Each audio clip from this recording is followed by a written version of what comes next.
భార్యను చంపి ప్రమాదకరంగా చిత్రీకరించేందుకు ఓ భర్త ఆడిన నాటకం కూతుళ్ల రాకతో బయటపడింది.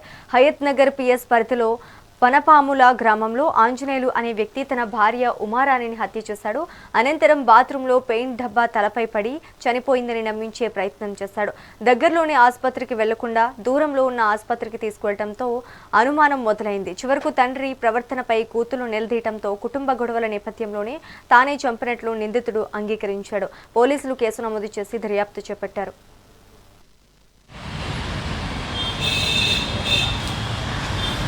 చాలా వీడియో దెబ్బకి చిక్కు తెచ్చిపోయింది.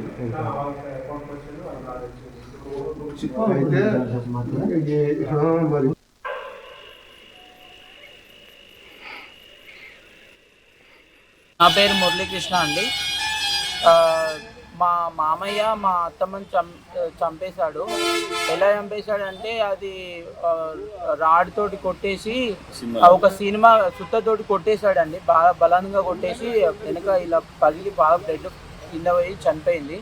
దాన్ని ఈయన సొంత తెలివితేటలు ఉపయోగించి సినిమాల క్రియేటివిటీ చేసి అక్కడ ఏదో జరిగిందని చెప్పేసి అక్కడ చీపురు పొరకలు ఎత్తుతుంటే జరిగింది, అక్కడి నుంచి కింద పడింది, పక్కన రోల్ మీద పడింది, ఆ నుంచి బ్లడ్ రోల్ దగ్గర కూడా రోల్ తెచ్చి స్టాండ్ తెచ్చి పెట్టి అవన్నీ సృష్టించి అవన్నీ ఇలా జరిగింది అలా జరిగిందని పిఎస్ లో చెప్పేసి అంత డ్రామాలు క్రియేట్ చేసిండు.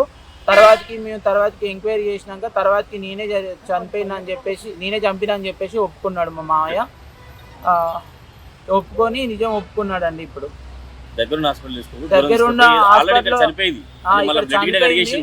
మళ్ళీ ఇక్కడ చాలా హాస్పిటల్ ఉన్నాయి, కామనేని ఉంది, ఇక్కడ చాలా హాస్పిటల్ ఉన్నాయి. ఇవన్నీ వదిలిపెట్టి మలక్పేట యశోదకు తీసుకెళ్ళాడు. లాంగ్ అక్కడ వరకు వెళ్ళి ఇలాంటి చచ్చిపోయిన శవాన్ని తీసుకొని యశోదలోకి వెళ్ళాడు. వెళ్ళి అక్కడికి రమ్మని చెప్పేసి